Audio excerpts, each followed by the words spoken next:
Ayan, hallelujah. Salamat sa ating Diyos. At tayo makapagpapatuloy sa Romans 3:1. Siguro hindi ko nalagyan ng introduction kasi maganda na yung nag-intro ng kapatid natin. Gawin ng Diyos. Hallelujah. Ah, ayan, siguro before we start, mag-pray tayo saglit. Hallelujah. Aming Ama na dakila, kami po ay nagpapasalamat sa gabing ito na binigyan mo kami ng pagkakataon muli na makapag-aral ng Romans. Ito ay mahirap na paksa. Tulungan mo kami na maunawaan ito at tanggalin mo nga po anumang mga distractions sa isip namin. Tulungan mo kami na makapag-focus dito sa gawain na ito. Hallelujah. And also, we just want to thank you sa kalakasan pinagkakaloob mo. Bagamat yung iba sa amin ay may mga karamdaman, pero patuloy kang nagiging tapat sa buhay namin. Bigyan mo kami ng kalakasan, kagalingan, hallelujah, sa lahat ng aming mga nararamdaman sa katawan namin. And we ask for forgiveness sa lahat ng mga kasalanan namin. At ikaw nga po ang ah, maging sandigan ng bawat isa. Linisin mo nga po ang puso namin, ang isip namin, na hayaan mo nga makakilos ang iyong espiritu sa may kalagitnaan. Turuan mo kami, tulungan mo kami, manahan ka sa amin, Ama. At sa pamamagitan ng aming Panginoong si Yahushua, ang siyang magiging katuwiran sa aming mga buhay, kami po ay makapagpapatuloy sa pananampalataya at sa paglakad sa aming mga sa espiritu at sa katotohanan. Salamat po, Ama. Pinupuri ka namin, sinasamba sa pangalan namin Panginoong Yahushua. Amen. Ayan. Share ko yung screen ko. Ayan, dito sa Romans tayo.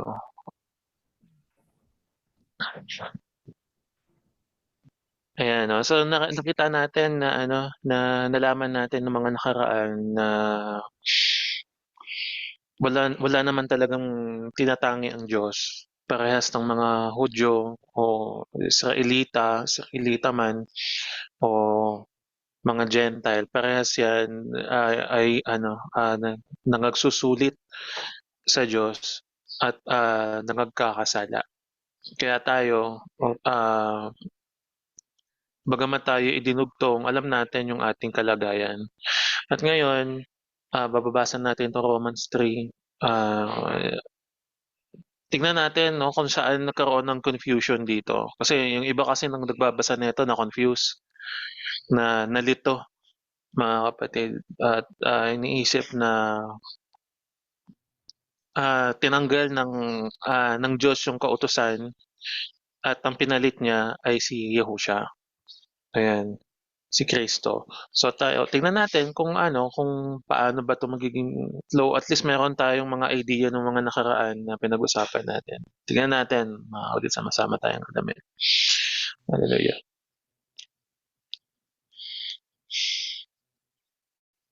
Ayan, sabi dito sa Romans 3:1, sabi diyan, ano nga ang kahigitan ng Hudyo o ano ang mapapakinabang sa pagtutuli? Ayan. Sa magandang balita, anong kahigitan ng Hudyo sa hindi Hudyo, ano ang kabuluhan ng pagtutuli? Ayan. So anong value ng pagtutuli? Alam naman natin na ang mga Hudyo yung tinatawag na mga nasa pagtutuli, at yung mga Gentile yung nasa mga hindi pagtutuli. Ito yung regarding to sa laman.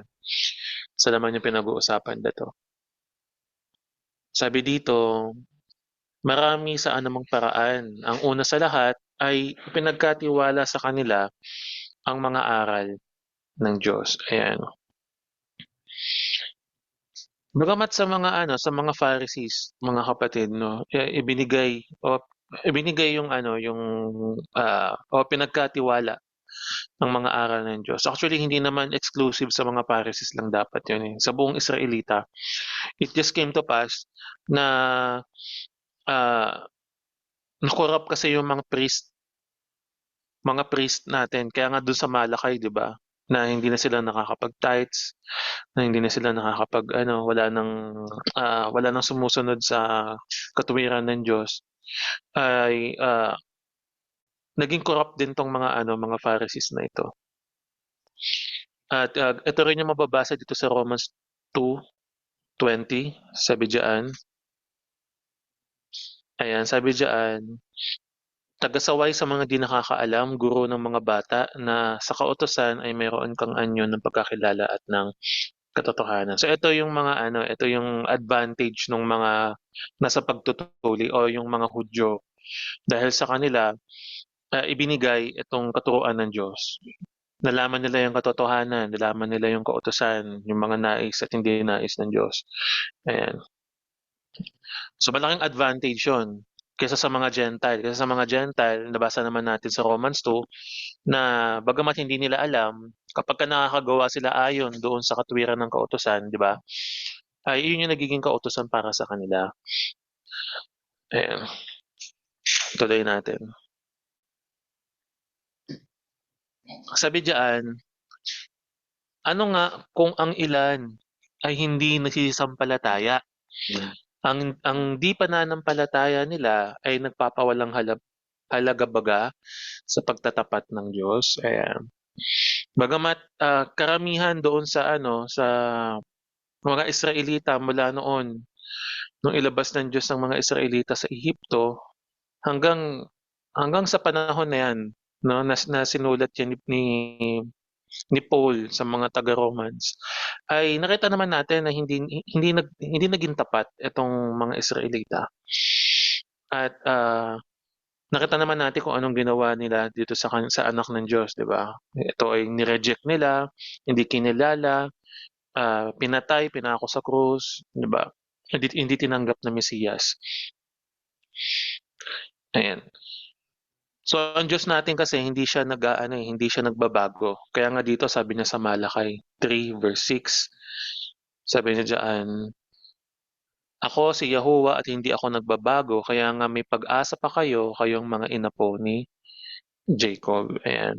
So, dahil ang Diyos natin, ang Diyos ng Israel, tapat doon sa pinangakuan niya, sila Abraham, sila Jacob, 'di ba, Isaac, ay, hindi pa nauubos itong mga Israelita kahit na sobrang pasaway nila. Nakuha natin. So, gano'n katapat ang Diyos. So, tama yung sinasabi dito 'no, mga kapatid, na ano, na hindi dahil sa madaming mga hindi nagsasampalataya ay hindi na tapat ang Diyos sa kaniyang mga pangako o hindi na siya tapat sa kaniyang mga salita. Ayan. So, malinaw po tayo diyan, tuloy natin. Sabi diyan, "Huwag namang mangyari," sabi diyan, dito tayo sa ano, ayan. "Huwag nawang mangyari, oo, bagkus pa nga ang Diyos ay tapat." Sa totoo, ang Diyos natin ay tapat, ang Diyos ng Israel ay tapat, 'di ba? Isipin mo na lang, ang Diyos ng Israel nangako sa mga Israelita na ililigtas sila ng isang walang hanggang kaligtasan.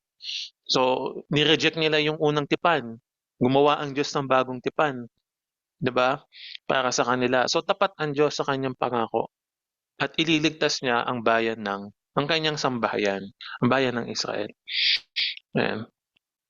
Datapwat ang bawat tao ay sinungaling. Gaya ng nasusulat, sabi diyan, upang ikaw ay ariing ganap sa iyong mga salita at, ah, makapagtagumpay ka kung ikaw ay mahatulan. So, ito ay kinuha dito sa Psalm 51 verse 4, sabi dito, "Laban sa iyo lamang ako nagkasala at nakagawa ng kasamaan sa iyong paningin, upang ikaw ay ariing ganap." Ayan, ay ariing ganap 'pag nagsasalita ka at maging malinis 'pag humahatol ka, ayan. Ang Diyos natin 'no, bagamat, ah, ang tao ay, makasalanan, hindi tapat, pero dahil sa katuwiran ng Diyos ay inaari niyang ganap yung mga salita niya at matuwid siyang humatol. Ayun ang ibig sabihin niyan, ayun ang ine-explain ni ni Paul 'no, na ang Diyos natin ay tapat. sa kanyang paghatol, siya ay matuwid, hindi siya ay makatarungan, ayan.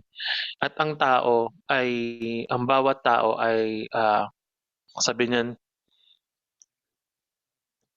bagamat sinungaling ang bawat tao, ayan. So ito, hyperbole 'to 'no, ibig sabihin, ah, kumbaga hindi ganap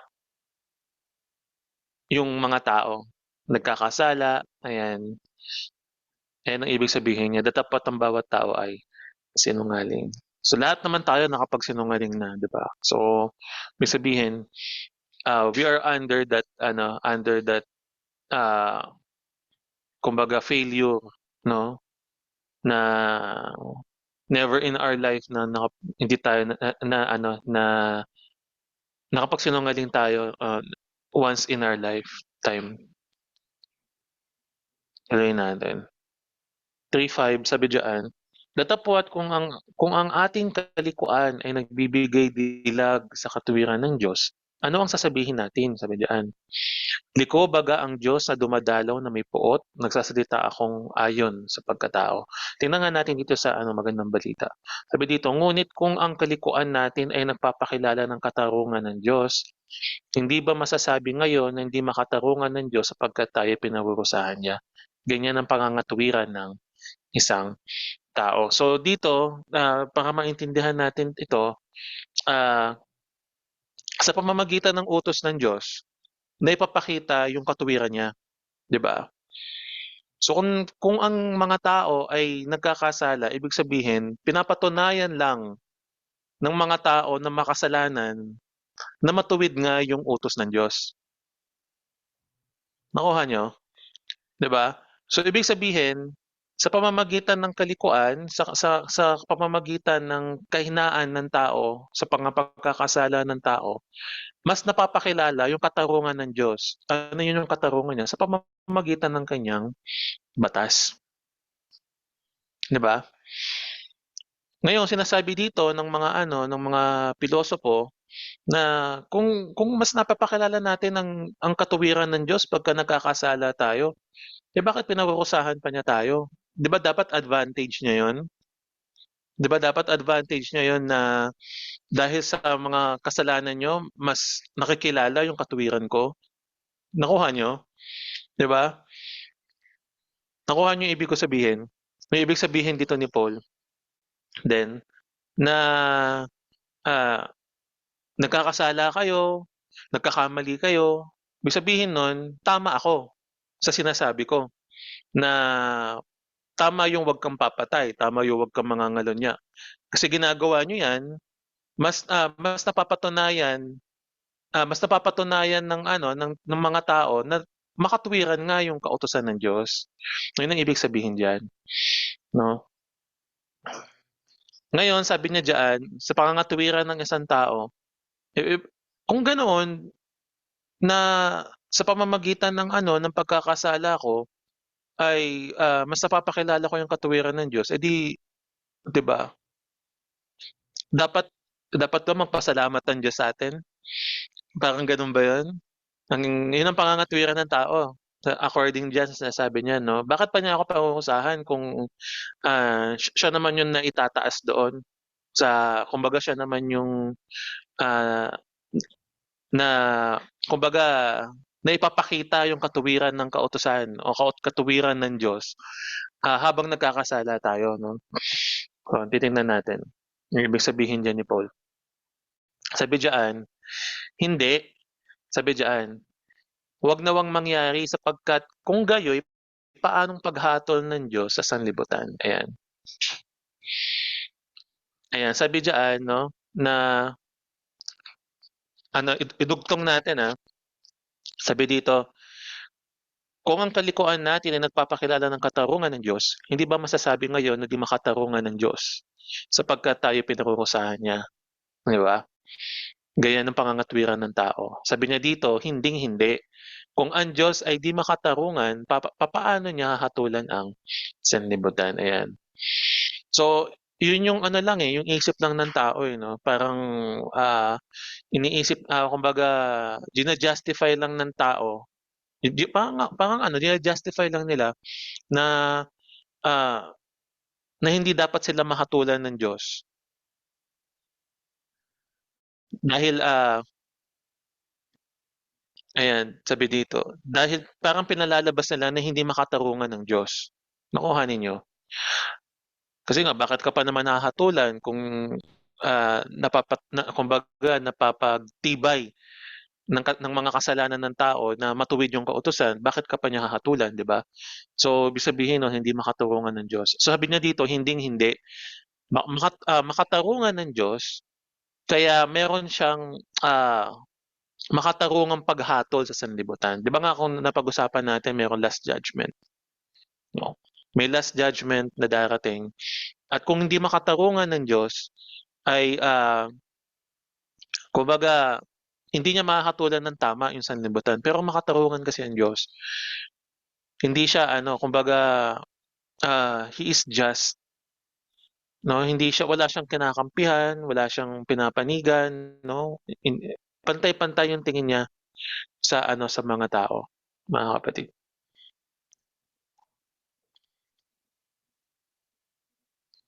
Ayan, kung titingnan natin dito din, ayan, meron din akong napansin dito, ayan. So dito, 'pag sinabing katarungan ng Diyos at kasalanan, lahat 'yan tumutukoy sa lahat ng tao, hindi lang sa Hudyo, Hindi lang 'yan sa mga Jews o sa mga Israelita. 'Pag sinabing katuwiran ng Diyos pareho sa mga Hudyo at pareho sa mga Hentil. 'Pag sinabing, kaparusahan, parehas ng parurusahan 'yun. Hindi ibig sabihin na hindi sila nakatanggap ng kautusan, yung mga Gentile hindi na sila parurusahan. Parehas silang parurusahan 'no, depende sa kanilang mga kasalanan according sa utos ng Diyos, sa kautusan. Kaya nga sabi dito, yung paghatol ng Diyos hindi lang naman sa mga ano, hindi lang naman sa mga Hudyo, Sabi dito, Elohim shall judge the world. So ibig sabihin ang buong sanlibutan, 'no? Gentile man o Hudyo, tuli man o hindi tuli. Ayan, tuloy natin. Sabi dito, "Datapwat kung ang katotohanan ng Diyos sa pamamagitan ng aking kasinungalingan ay sumasagana sa ikaluluwalhati niya,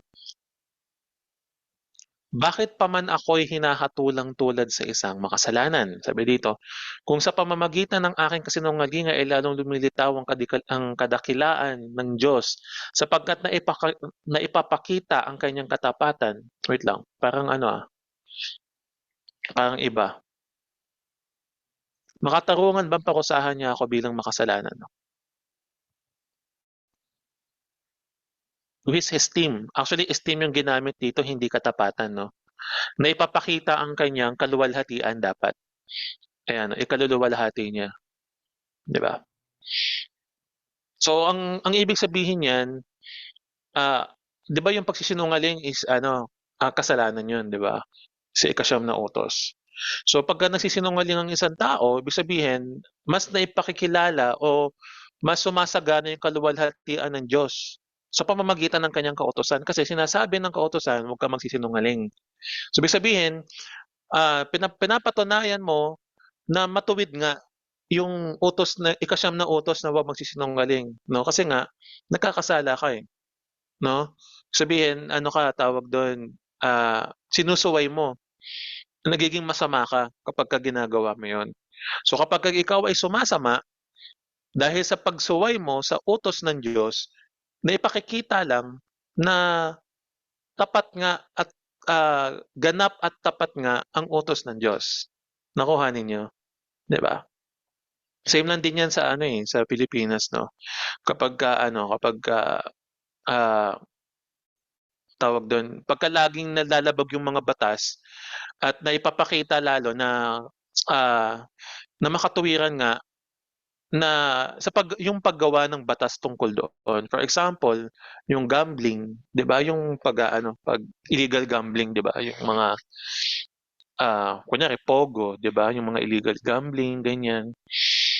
So kapagka gumawa ang batas ang Pilipinas na bawal mag-ano, mag-gambling 'no, o bawal mag-illegal gambling. So lahat ng illegal na ginagawa ng pagga-gambling, lahat 'yon ay, paparusahan ng batas. So ibig sabihin lang nun, mas naipapakilala na matuwid nga yung ginawang batas na 'yon 'no, dahil nga napaparusahan yung mga ano, yung mga sumusuway doon. Nakuha niyo? Tuloy natin. Sabi dito, ayan. I-ano natin, idugtong natin, kasi ano, tawag dun kapagka hiniwalay ko baka malito tayo 'no. Iba kasi nalilito. Yung iba nalilito diyan kasi iisang verse lang yung nabasa tapos yun na yung ine-explain, 'di ba? Pero tayo idudugtong natin. Sabi dito, "Datapwat kung ang katotohanan ng Diyos sa pamamagitan ng aking kasinungalingan ay sumasagana sa ikaluluwalhati niya, bakit pa man ako'y hinahatulang tulad ng makasalanan?" Ayan. Ah, Bakit siya hinahatulan kung, kapakinabangan naman sa Diyos 'no, yung kanyang kasalanan, bakit pa niya kailangang hatulan daw yung ano, yung isang tao 'no? Actually, bakit kailangang hatulan yung makasalanan? Dahil nga sa kanyang pagsuway sa kautusan. Ano ba yung ibig sabihin ng kasalanan? Sa verse John 3, verse 4 sabi dito, "Ang bawat nagkakasala ay lumalabag sa kautusan ng Diyos, sapagkat ang kasalanan ay paglabag sa kautusan." So, hindi ibig sabihin na na nabibigyang glory yung katuwiran ng Diyos, hindi ka na dapat parusahan. Nakuha ninyo? Ang ibig sabihin lamang nun, kaya ka pinarurusahan kasi nga nagkasala ka sa utos, sa batas ng Diyos, kaya ka napaparusahan. Regardless kung mas mas kumbaga nabibigyan natin ng kaluwalhatian yung kautusan ng Diyos sa pamamagitan ng mga pagpaparusa ng ano, ng kautusan, regardless doon, 'no? Ang pinakadahilan kung bakit pinarurusahan ng tao, dahil 'yun sa kanyang kasalanan o paglabag sa utos ng Diyos. 'Yun naman talaga yung ano, yung, natural kahit naman sa batas pagka nagkamali ka pinarurusahan, 'di ba? So 'yun yung reason, 'no? Kaya nga dito sabi niya dito sa ano, sa kasunod diyaan, at bakit hindi? Gaya ng pagkalibak sa atin at gaya sa pinatotohanan ng ilan na ating sinasabi. Magsigawa tayo ng masama upang dumating ang mabuti. Ang kaparusahan sa mga gayon ay matuwid. Ayan, sabi nga dito, bakit nga hindi natin sabihin gumawa tayo ng masama kung mabuti ang magiging bunga nito? Ganyan daw ang tinuturo ko, sabi ng mga naninira sa akin. Sila'y paparusahan ng Diyos at iyan ay nararapat. Yan. So yan yung ano, yung kahit naman ngayon 'no, actually, yung katuwiran ng tao 'no, na dahil dahil sa lawak ng kasalanan 'no, mas malawak yung grace ng Diyos, 'di ba? Kumbaga, mas napapakilala yung pag-ibig ng Diyos dahil sa kasalanan 'no. Kaya okey lang gumawa ng kasalanan. Yan yung ano, yan yung fini-feed ng ibang mga tao, lalo na yung mga ano, mga modern churches na once saved always saved, 'di ba?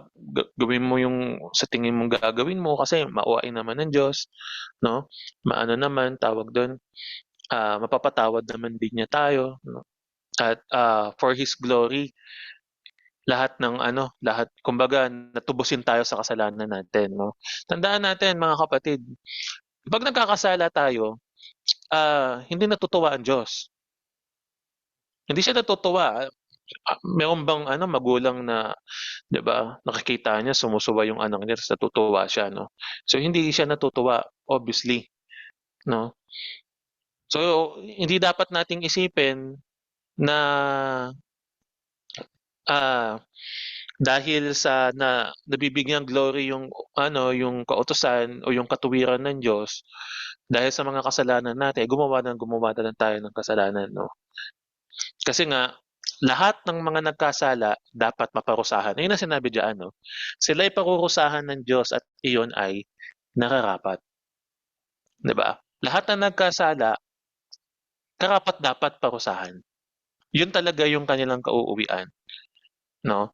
Wala ng paliwanag pa doon na na tawag dun, na pangungumbinsi sa sarili natin na kahit magkasala tayo hindi na tayo mapaparusahan. Yung iba gano'n tinuturo, na kahit magkasala ka, ligtas ka pa din, 'no? Kahit na gumawa ng kasalanan, okey ka pa din 'no, sa harapan ng Diyos, hindi, 'di ba?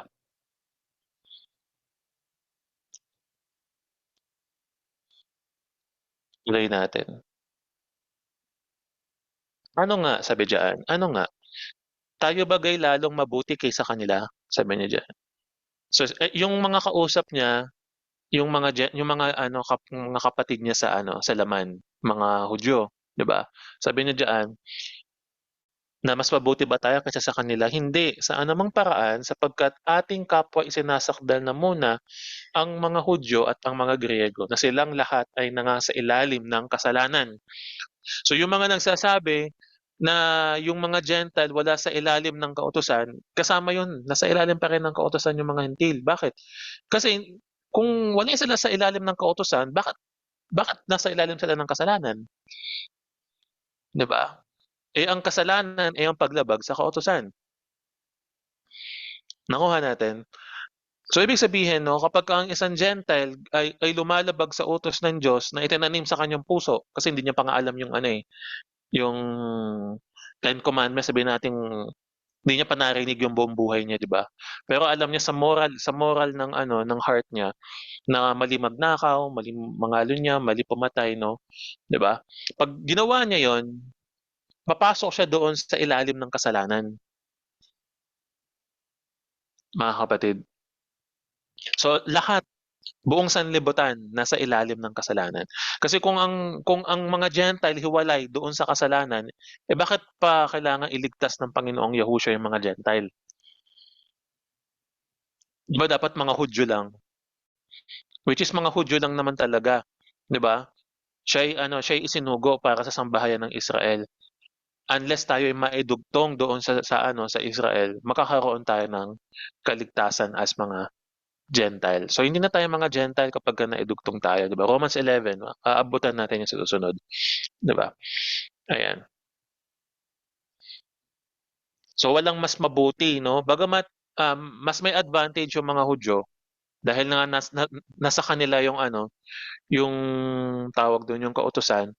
Pero, kapagka nagkasala, Hudyo ka man o Griego ka man, parehas kang mapaparusahan. Nakuha natin?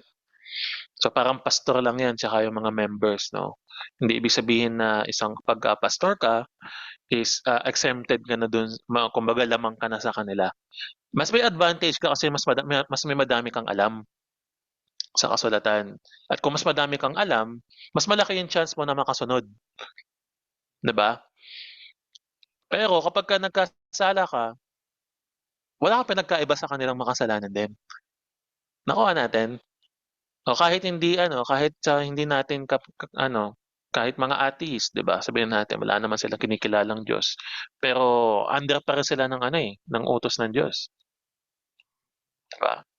Hindi ibig sabihin na kinlaim nila na wala na silang kinikilalang Diyos, hindi na sila parurusahan sa huling judgment 'no? Kahit saan sila pumunta 'no, sana totoo yung Mars na pumunta sila doon, ah, dun sila manirahan, ah pero hindi pa nga sila makakaligtas kasi mawawala yung langit at ng lupa, eh. So kapagka nawala yung langit kasama dun yung Mars, 'no? Tuloy natin. Gaya na nasusulat, walang matuwid, wala kahit isa. Actually ito ay isang verse na matatagpuan natin sa ano, saan ba 'to matatagpuan? Ayan, dito sa Psalm 100, hindi, Psalm 5:9. Hindi niya sinabi kung ano, kung anong ito. Eto 'no, sa Psalm 14 verse 1 to 3. Kinote lang 'to ni ano, ni Paul. Sabi diyan, ayon sa nasusulat, from the word na ayon sa nasusulat, ibig sabihin sa Torah, sa Tanakh, 'di ba, nasusulat, walang matuwid, wala kahit isa, sabi diyan. walang nakakaunawa, walang humahanap sa Diyos. Sabi diyan, silang lahat ay nagsilihis, magkakasamang nawalan ng kasaysayan, walang gumagawa ng mabuti, wala kahit isa. So dito matatagpuan niya sa Psalm 14 verse 1 to 3, and at sa Psalm 53 verse 1 to 4. Inulit lang dito sa Psalm 53. Ayan, ang mga mangmang nagsasabi sa puso niya, walang Diyos. Napapahamak sila, nasisigawan ng kasuklam-suklam na kasamaan. Ayan, kung titingnan natin, 'di ba, dito na yung mga mangmang daw nagsasabi sa puso niya na walang Diyos, so hindi kumikilala sa Diyos. Pero sabi diyan, gumagawa daw sila ng kasuklam-suklam na kasamaan at di gumagawa ng mabuti. So ibig sabihin, kahit na wala kang kinikilalang Diyos, nasa ilalim ka pa din ng utos ng Diyos, ng ano, ng jurisdiction ng Diyos, 'di ba?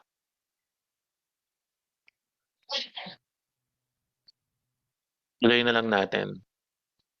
Ang kanilang lalamunan ay isang libingang bukas, nagsigamit ng daya sa pamamagitan ng kanilang mga dila. Ang kamandag ng mga ulupong ang siyang nasa ilalim ng kanilang mga labi. Actually, ito yung mga ano, yung mga nagsisinungaling, nagsasabi ng mga ano, ng kumbaga, ayan, yung mga ulupong kasi yung mga ano, yung mga ahas yun, 'di ba?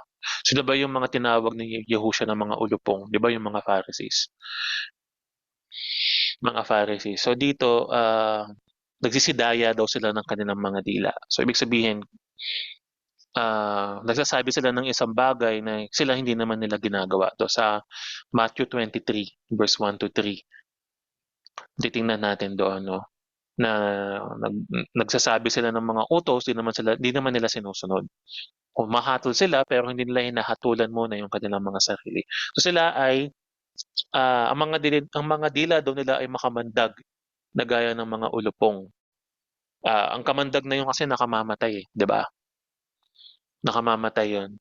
At yung mga ano, yung mga tao nililid nila doon sa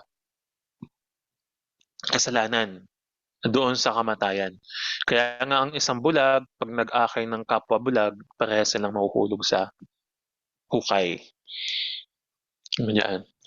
Ang kanilang bibig ay puno ng panumpa at kapaitan, cursing and bitterness. Ayan. Ang kanilang mga paa ay matulin sa pagbububo ng dugo. Proverbs, sapagkat ang kanilang mga paa. So yung kung magsalita si Paul, no, ng mga verse, kinukuha niya talaga yung ano, eh. Hindi siya yung isang kunyari psalm lang, no. Dito may proverbs din, no. So madami siyang mga pinagkuhaan ng mga ano, ng mga verses. Parang dinaanan ng salot ang kanilang madaanan. So eto inaano lang nito, ina-elaborate lang nito. Kumbaga, ah, parang dinidescribe lang nito yung ano, yung kalagayan ng mga ano, ng mga Pharisees. And the way of peace they have not known. Hindi nila alam ang daan ng kapayapaan, 'di ba? Sabi dito, tuloy na lang natin. Sabi dito, ngayon ay nalalaman natin na ang anumang sinasabi ng kautusan, yaon ay sinasabi ng mga nasa ilalim ng kautusan, upang matikom ang bawat mga bibig at ang buong sanlibutan ay mapasailalim ng hatol ng Diyos. Ngayon nalalaman natin na ang anumang sinasabi ng kautusan ay sinasabi sa mga nakasasaklaw nito. Yaon ay sinasabi sa mga okay? Sige. Upang walang maidahilan ang sinuman at managot ang lahat sa paghuhukom ng Diyos. And we know that whatever we do with Torah says. It says to those who are in the Torah. Yan. So that every mouth might be stopped and all the world come under judgment for him.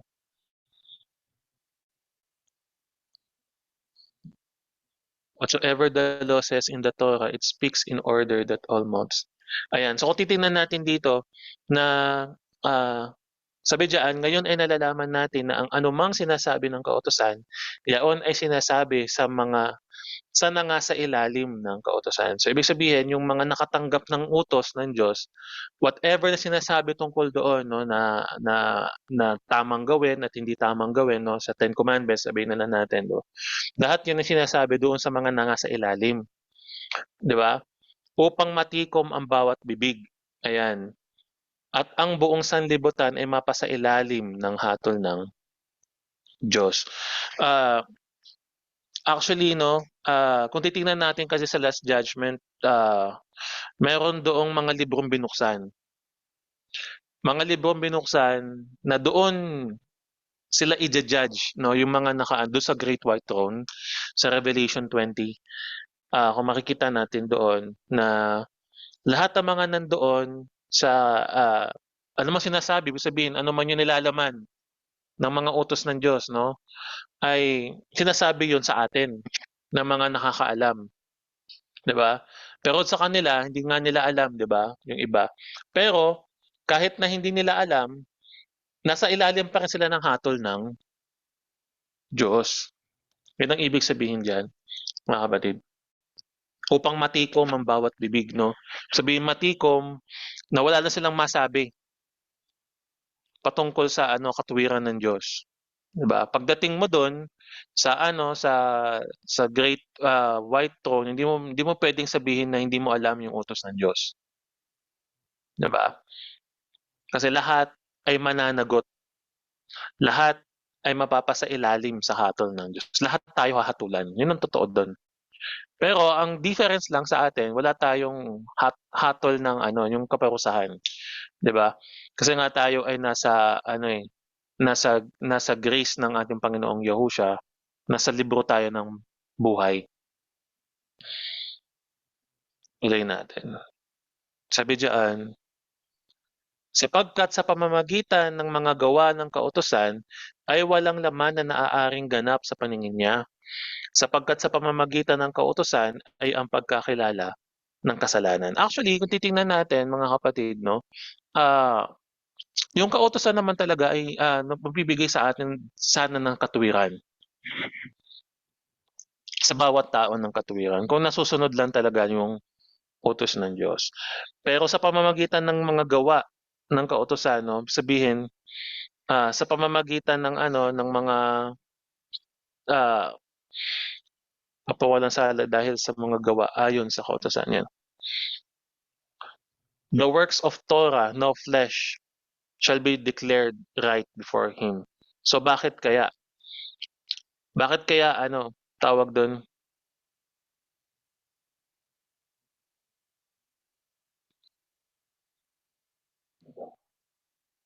ayan 'no. So bakit kaya according dito sa sa Exodus 20:20 sabi diyan, sinabi sa kanila ni Moises, "Huwag kayong matakot sapagkat sinusubok lang kayo ng Diyos. Ibig lang niyang magkaroon kayo ng takot sa kanya pagkat ayaw niyang kayo ay magkasala." Ayan. So since ang Diyos ayaw tayong magkasala, mga kapatid, once na nalaman natin na mali yung, nagawa natin, gusto sabihin ang purpose ng kautusan kasi ipakilala sa atin kung ano yung mali, eh, 'di ba? Yung Ten Commandments, 'pag binasa mo yung Ten Commandments, 'di ba, nagkakaroon ka ng idea, ay hindi pala tama na sumamba ako sa ibang Diyos, hindi pala tama na, tawag dapat pala na igalang ko yung magulang ko, 'di ba? Yung mga ganoon, ah, yung purpose ng kautusan ipakilala sa atin kung ano yung tama at mali, mga kapatid. So kapagka nagkasala ka, kasi sabi dito sa sa James, kung babasahin natin yung sa Santiago, ah, ano yun 'pag ah, break eto, sa James 2 verse 10 sabi diyan, James 2 verse 10, ayan sabi dito, "Sapagkat ang sinumang gumaganap ng buong kautusan at gayon may natitisod sa isa ay nagiging makasalanan sa lahat." So ibig sabihin mga kapatid na since nalaman ng tao kung ano yung tama at mali, Kapagka ni isa mang batas doon sa Ten Commandments, sabihin na natin 'no, ay nalabag mo, lahat na yun ay nalabag mo. So, kahit na gawin mo pa, for example, ah, ginagawa mo kunwari tumutulong ka sa kapwa mo pero nangangalunya ka naman 'no, so hindi ka pa rin inaaring ganap kahit gumawa ka ng gumawa ng kabutihan na gano'n. Bakit? Kasi kino-consider ka pa rin ng kautusan na makasalanan, so hindi ka ija-justify ng kautusan 'no, kundi sasabihin niya sa'yo na makasalanan ka kasi nilalabag mo itong bagay na ito. Nakuha natin? So kapagka ano, yung iba kasi iniisip nila na, ah, na sa pamamagitan ng kautusan nakuha natin yung kaligtasan, 'di ba?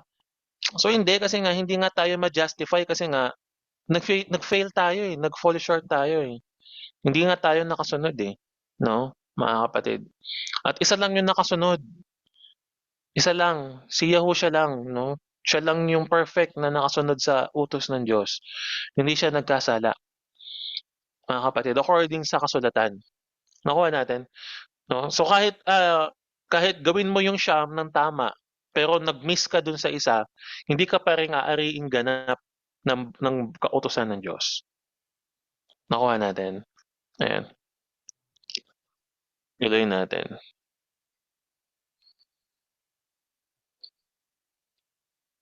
Parang iniisip ng iba 'no, na since hindi ko naman magawa lahat kumbaga 'di ba, kung isa lang pala nagkamali ako, makasalanan na ako, eh, 'di gawin ko na lang lahat, same lang din pala yun, 'di ba? So yung iba gano'n yung kaisipan 'no, pero tayo lang din magsa-suffer pagka gano'n. Niloloko lang natin yung sarili natin, at the same time parurusahan tayo ng Diyos 'no. Sabi dito, 21, sabi dito, "Datapwa't ngayon bukod sa kautusan ay ipinahahayag ang isang katuwiran ng Diyos na sinasaksihan ng kautusan at ng mga propeta." So dito nakita ko na medyo nalito yung mga tao. Bakit? Kasi ito, tingnan niyo, basahin niyo mabuti dito sa ano, sa Magandang Balita. Sabi niya dito sa Magandang Balita, "Ngunit ngayoy nahayag na ang pagpapawalang sala sa mga tao. Ito'y hindi sa pamamagitan ng batas, bagamat ito ay pinatotohanan ng kautusan at ng mga propeta." So dito, ang kalalabasan niyan parang masama yung kautusan ng Diyos, 'di ba? At, sabi parang ano,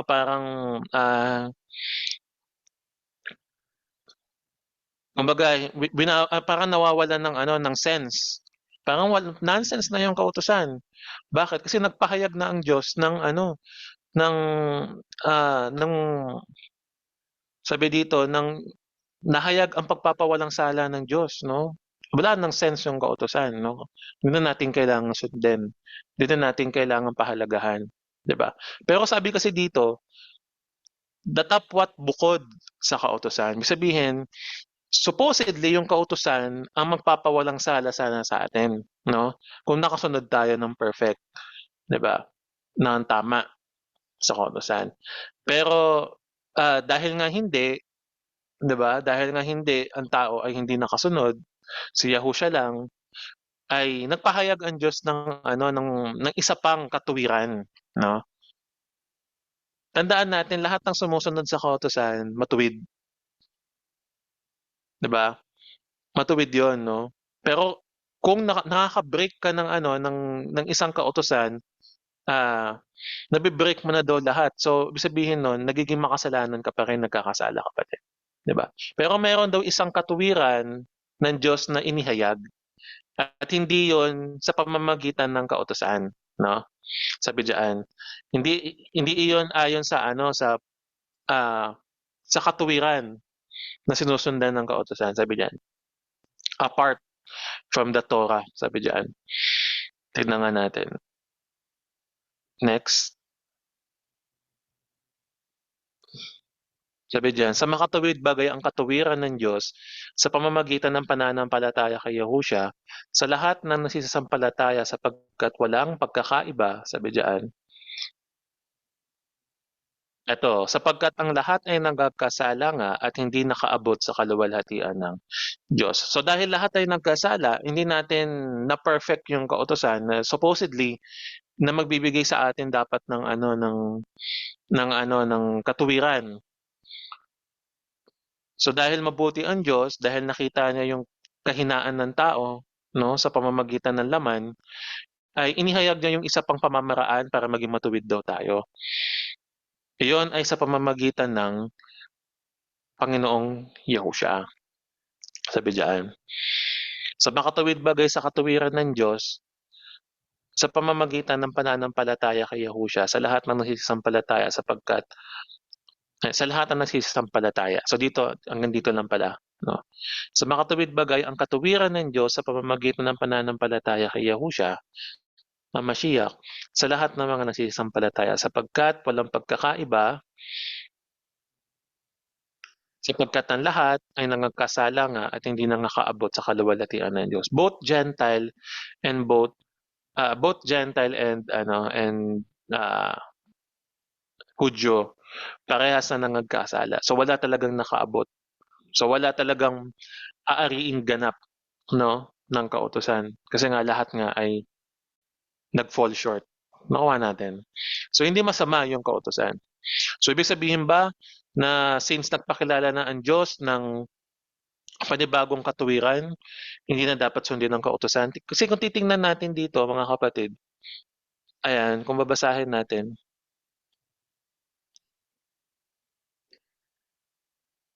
ayan, oh, pinapawalang sala ng Diyos ang lahat na nananalig kay Yahushua. So ibig sabihin, 'no, hindi yung kautusan tinanggal ng Diyos. Hindi niya tinanggal yung kautusan, 'no. Kumbaga ang ginawa niya, pinawalang sala yung tao sa curse ng kautusan. Paparusahan siya, 'di ba? So 'pag naman 'di ba kahit naman sa Pilipinas 'pag nagkasala, 'di ba, kukulong, 'no? So kapagka ano ka na, convicted ka na, ikukulong ka na, ah, ipapawalang sala. Ibig sabihin palalayain ka dun sa pagkakakulong mo at ituturing kang matuwid kung ikaw ay for example lang, nananampalataya kay Yahushua. So same thing, 'no, as sa'tin, as sa kasalanan natin, 'no. Tayo nasa ilalim ng kasalanan, nung tayo ay hindi pa nakakakilala sa Panginoon at, ah, kumbaga, yung katuwiran ng kautusan hindi nagma-manifest sa atin kasi nga nagkakasala tayo, eh. Makasalanan tayo, 'no, na namumuhay tayo sa mundong ito. 'Di ba? Pero nung sa pamamagitan ni Yahushua, lahat ng curses sa atin, lahat ng mga kasalanan natin, lahat ng mga kaparusahan na supposedly na dapat nating kaharapin doon sa last judgment, pinawalang sala tayo ni Yahushua.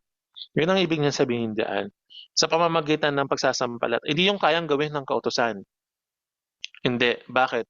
Kasi sa last judgment, ang gagawin ng kautusan, huhusgahan ka, eh. 'Di ba? Na ano ba 'to, na nakapagnakaw ka ba, nakapagsinungaling ka ba, 'no? Kapagka guilty ka doon, parurusahan ka, 'di ba? Pero yung mga nagsisisampalataya kay Yahushua ginawang matuwid, 'no? Pinawalang sala, 'di ba? So, just to ano lang, 'no, parang just to give us to clarify lang din, 'no, na kapagka pinawalang sala ka, siyempre hindi ka na babalik doon sa dati mong kasalanan, 'di ba? Pinawalang sala ka na nga tapos gusto mo pa, 'di ba? Parang feeling natin, 'no, na ang Panginoon genie, 'di ba?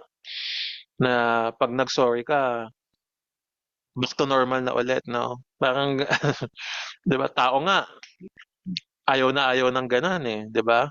Na parang walang nangyari, nag-sorry ka kinagabihan tapos kinabukasan parang walang nangyari, ta's gagawin mo ulit, 'no?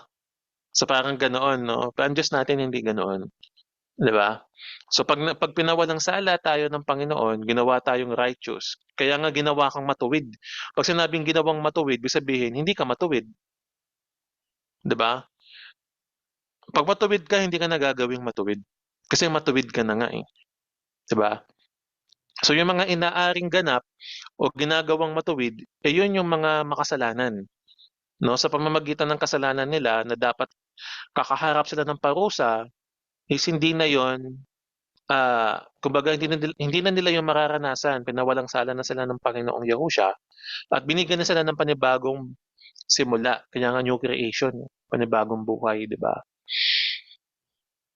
Hindi para magkasala ulit, kung hindi para makasunod na according kay Yahushua. So kapagka ano, parang ganito lang 'yan, parang, parang si Yahushua ganito lang 'no, palalayain ka niya, pero after kang palayain, sumunod ka sa kanya. Gano'n yung ibig ng sabihin 'no, na hindi ibig sabihin na pinalaya ka na, malaya ka na sa kautusan, lahat puwede mo ng gawin. I'm free, 'di ba? I'm free to sabi nga nila, "I'm free to run." 'Di ba? Tuloy natin, 23, 24, walang nakaabot, 'yan, tama naman, lahat nagkasala. Same thing na sinasabi ni ano 'no, yung last natin sa First John 1, sabi niya doon 'di ba, na kung sinasabi natin na tayo hindi nagkakasala, 'di ba sabi doon, ay ginagawa nating sinungaling ang Diyos. 'Di ba sabi niya doon, sapagkat lahat lahat tayo ay nagkasala, nagkamali, nagkasala. So ano sila 'no, nagsusuportahan sila Paul at si ano, si John regarding diyan. Tuloy natin. Palibhasa'y inaring ganap na walang bayad ng kanilang biyaya sa pamamagitan ng pagtubos na nasa kay Kristo. So yun yung pinag-uusapan natin kanina. Yung pagtutubos sa atin sa ano, sa kautusan, ibig sabihin sa ilalim ng kautusan. 'Pag sinabing nasa ilalim ka ng kautusan, ibig sabihin nun, ah, nasa ano ka, nasa condemnation ka ng kautusan. Ano ba yung kabayaran ng kautusan, 'di ba? Ang kabayaran ng kautusan ay kamatayan, yun yung parusa, 'di ba? Lahat ng nagkasala pinarurusahan. Pero sa biyaya daw ng Panginoong Yahushua, walang bayad kang tinubos. Tinubos niya tayo sa pamamagitan ng kanyang handog, yung kanyang sarili, yung kanyang dugo, 'di ba? Ayan. Sabi diyan, na siyang inilagay ng Diyos na maging pangpalubag-loob, 'di ba? Oh, grabe, 'di ba? So ibig sabihin, si Yahushua, kasi ang Diyos natin, righteous siya, ayaw niya ng kasalanan. Napupuot siya sa kasalanan 'no, hindi sa tao, 'di ba? Pero do'n sa kasalanan 'no. So ibig sabihin lahat ng nagkakasala, pagka nakakaranas sila ng ano, ng kaparusahan, righteous ano 'yun, judgment 'yun, mga kapatid. Righteous judgment 'yun pagka pinarurusahan ng isang makasalanan.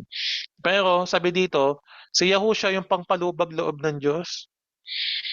So para ano 'no, 'di ba tawag dun pagka for example kunyari may asawa ka 'di ba tapos, nagkasala ka sa kanya 'di ba, parang gagawa ka ng ano, ng isang bagay o bibigyan mo siya, pampalubag-loob 'no, para ano, para maging okey siya, para kumalma siya 'no.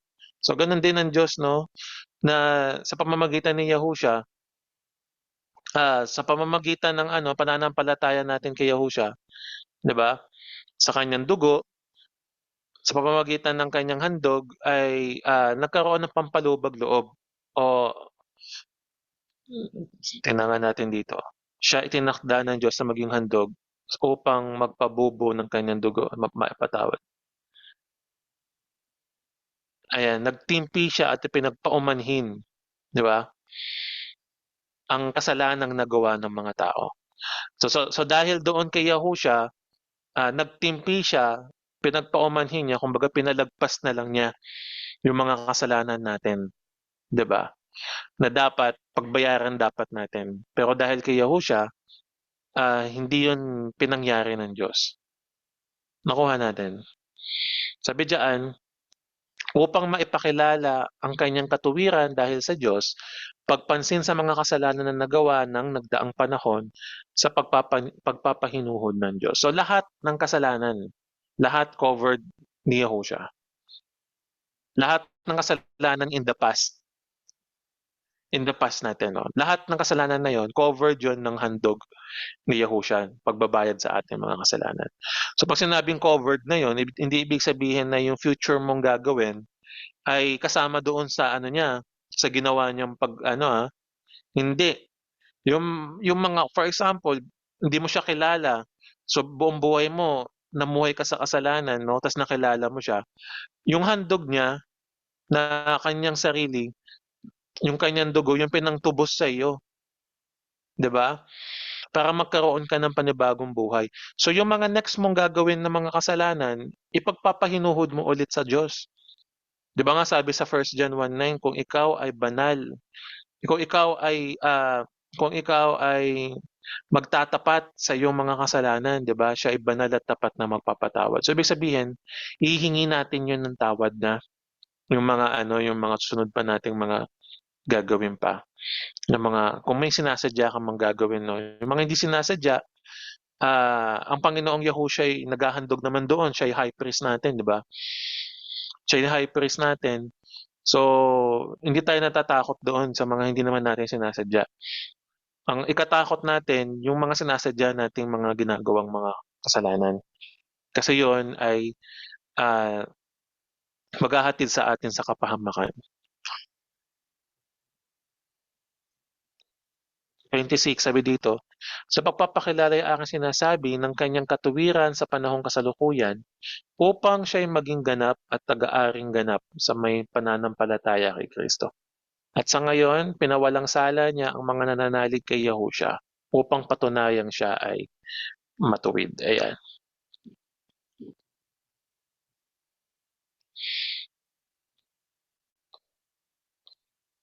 To demonstrate at the present time his righteousness, that he is righteous and declare righteous the one who believe in Yahushua. So, hindi dahil sa kasalanan natin, no, kumbaga naipapakita ng Diyos yung righteousness niya. Naipakita ng Diyos yung righteousness niya sa pagpapawalang sala sa atin sa pamamagitan ni Yahushua. Yun yung sinasabi diyan sa verses na yan, mga kapatid. Tuloy natin. Sabi diyan, ano ngayon ang ating ipagmamalaki? Wala. Bakit? Dahil lamang ba sa hindi natin pagtupad sa kautusan? Hindi, kundi dahil din sa ating pananalig kay Yahushua. Sabi dito, kaya nga saan naroon ang pagmamapuri, ito'y inihiwalay na sa pamamagitan ng anong kautusan? Ng mga gawa? Hindi. Kundi sa pamamagitan ng kautusan ng pananampalataya. Ayan. So by faith 'no, hindi dahil sa mga gawa natin tayo ay tinubos o pinawalang sala ng Diyos. Kung hindi iyon dahil kay Yahushua. Iyon ang sa pamamagitan ng kautusan ng pananampalataya, sa pamamagitan ng faith natin, yun ang ibig sabihin diyan. Nakuha natin? Hindi ko alam kung medyo ano 'no, kung medyo mabilis ba.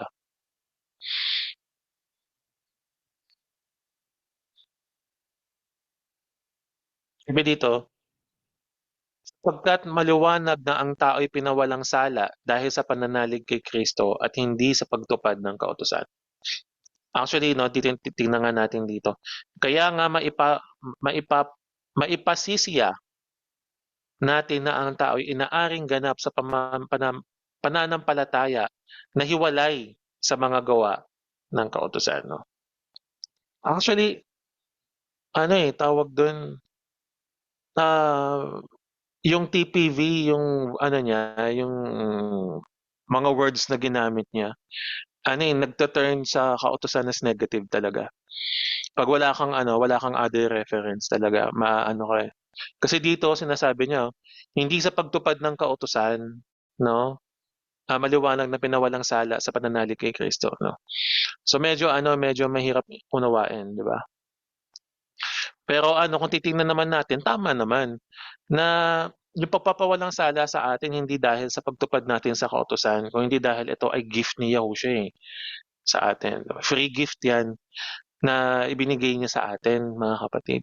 So inaaring ganap tayo hiwalay doon sa pagsunod natin. So, parang ano pa yon, yung pagiging good citizen natin, 'di ba?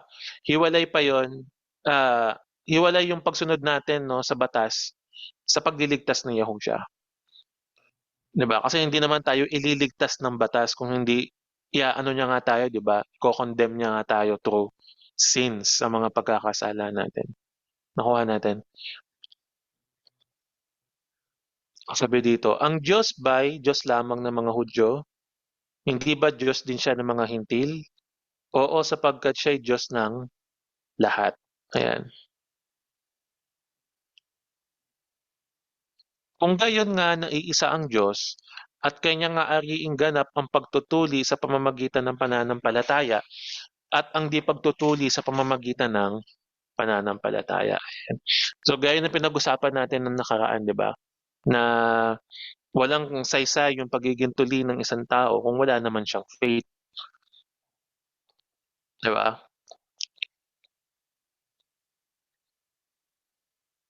By belief in ayan, yung mga ano naman, yung mga hindi tuli naman ay ginawang righteous naman sabi ano, ginawang matuwid naman sa pamamagitan ng pananampalataya. So vice versa, no, 'di ba? Hindi requirements yung hindi ka tuli para ano hindi ka para makakilala sa Panginoon. So kahit hindi tuli ay may ano merong chance, 'di ba, na makilala ng Panginoon. Ah, makilala ang Panginoon. Ayan, tuloy natin. Sabi diyan, ah, nawawalan kaya ng niwawalan kaya nating kabuluhan ng kautusan sa pamamagitan ng pananampalataya? Huwag daw ang mangyari kundi pinagtitibay pa nga natin ang kautusan, 'no? So dito, kung makikita natin may mga ano kasi, may mga circumstances na may mga basher 'tong si ano, si Paul. Yung mga basher niya, yung yung mga Pharisees. Kasi nga ang sinasabi nila, 'di ba nga nung binasa natin yung Acts, na parang tinuturo daw ni ano, ni Paul na hindi na dapat tuliin yung mga ano, yung mga Hudyo. At sinasabi pa nila na nagtuturo siya ng taliwas doon sa kautusan. Pero actually hindi siya nagtuturo ng taliwas. Dahil hindi naman niya sinasabi na wag nang sundin yung kautusan. Ang sinasabi niya na ang Diyos gumawa ng panibagong ng ibang way ng righteousness na hiwalay doon sa kautusan, no? So hindi hindi tayo pipili, ano pipili natin, kautusan o Panginoong Yahushua. Pag pinili mo kautusan, hiwalay ka doon kay Yahushua. Pag pinili mo si Yahushua, hiwalay ka dapat dun sa kautusan, hindi mo na dapat sinusunod 'yon, 'no? So gano'n kasi yung mindset ng tao ngayon, 'di ba? Pero hindi ba dapat both ano 'yon, both 'yun dapat mag-apply, 'di ba? For example, 'di ba, sumusunod ka sa utos ng Diyos, tapos meron kang faith kay Yahushua, 'no? Meron kang kasi kapagka nagkasala ka sa kautusan, hindi ka naman ililigtas ng kautusan, eh, 'no? Ang magliligtas pa rin sa'yo si Yahushua, 'di ba? Through faith, 'no? So, kung tatanggalin mo yung kautusan, si Yahushua yung pipiliin mo, eh, si Yahushua sinasabi sumunod ka nga, eh, 'di ba, sa kautusan. So, anong ano, anong choice natin, 'di ba? Anong choice ng ano, bakit may choice na pinipili doon sa dalawang 'yon? Eh, pareho naman yung dalawa, ano 'yan, naka-bind 'yan, dalawang 'yan, 'no, yung pagsunod natin sa utos ng Diyos, sa batas ng Diyos at pananampalataya kay Yahushua. Kaya nga dito sa Revelation, kung babasahin natin sa Revelation,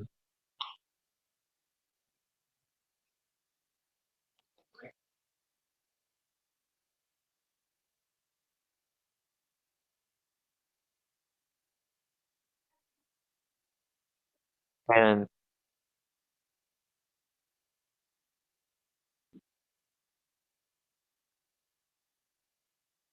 Ayan 'no, sa Revelation 12:17 sabi diyan, ayan 'no, "At nagalit ang dragon sa babae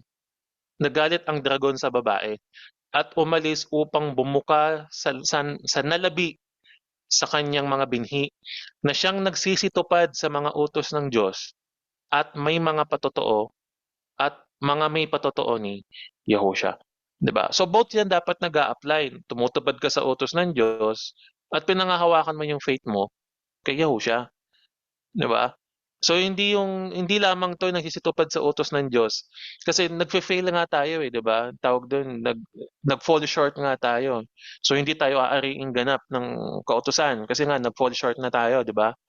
So kung wala si Yahushua, hindi tayo maitutuwid, 'no? Kumbaga hindi tayo mapapawalang sala doon sa mga kasalanan natin.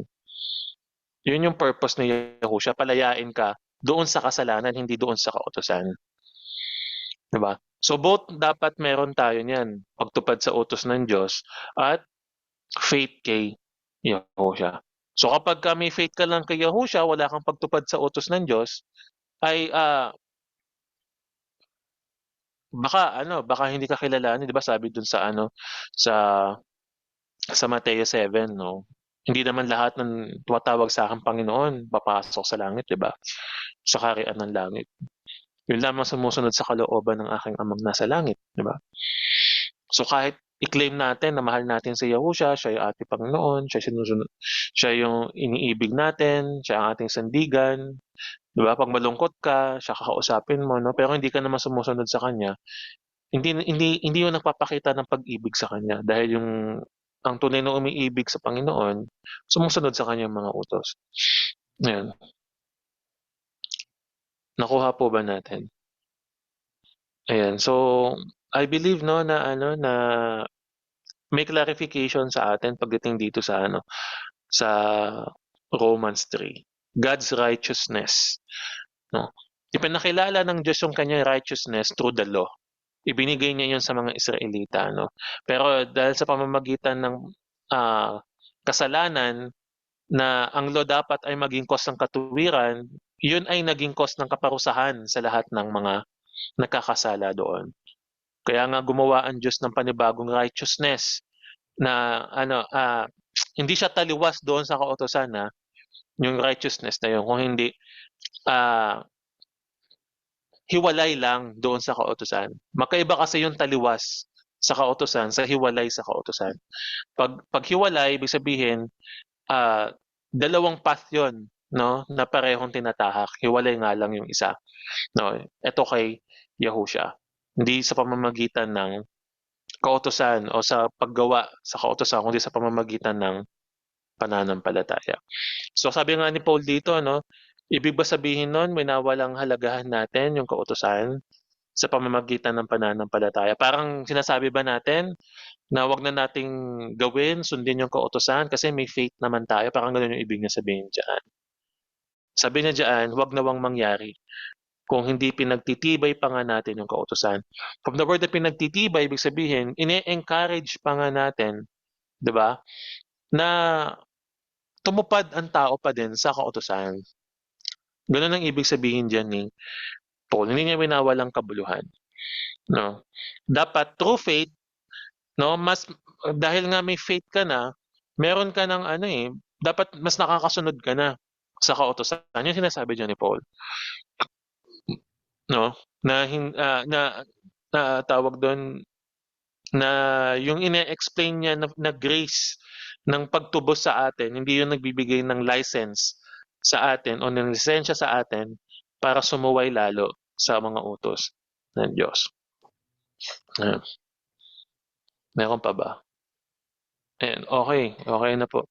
So yun mga kapatid, 'no, siguro may oras pa kung meron kayong gustong idagdag, kung meron kayong gustong i-clarify, puwede naman na nga natin ano, puwede niyo namang i-discuss at pag-usapan po natin, mga kapatid. Pero sige, i-aano ko na po, iko-close ko na po muna ah,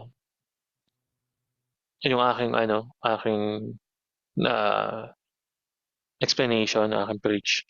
So sige po.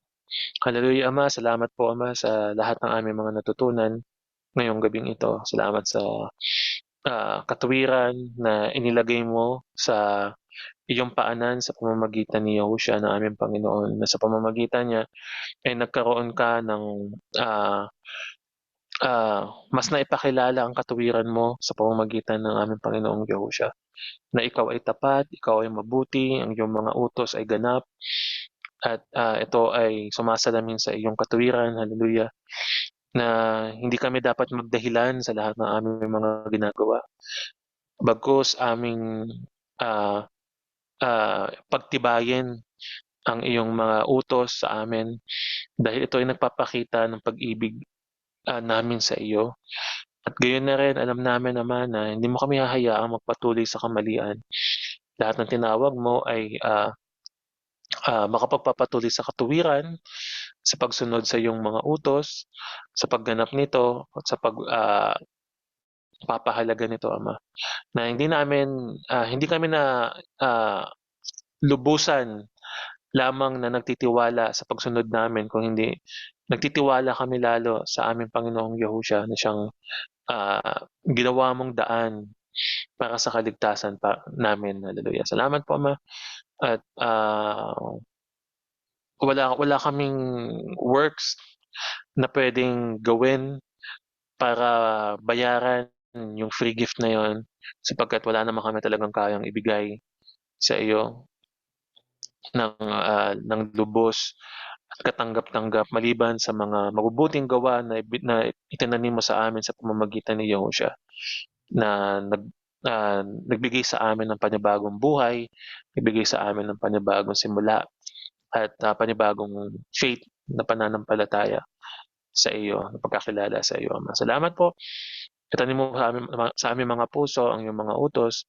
Gayon na rin na makita namin, Ama, hindi kami malito sa mga bagay na ito na alam namin na medyo mahirap intindihin, lalo na kung merong mga ibang mga katuruan na siyang nagpapasumali dito sa mga bagay na ito.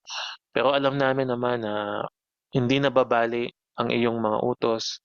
Sabi ng aming Panginoong Yahushua, sabi ng aming Panginoong Yahushua na lilipas ang lahat, ang langit at ang lupa, pero ang salita mo, yung mga utos ay hindi lilipas. Ni tuldok o kudlit man ay hindi lilipas. Hallelujah. Salamat po, Ama. Pinupuri ka namin, sinasamba ka namin sa pangalan ng Panginoong Yahushua. Amen. So yun na po, binabalik ko na po sa iyo, kapatid. Hallelujah.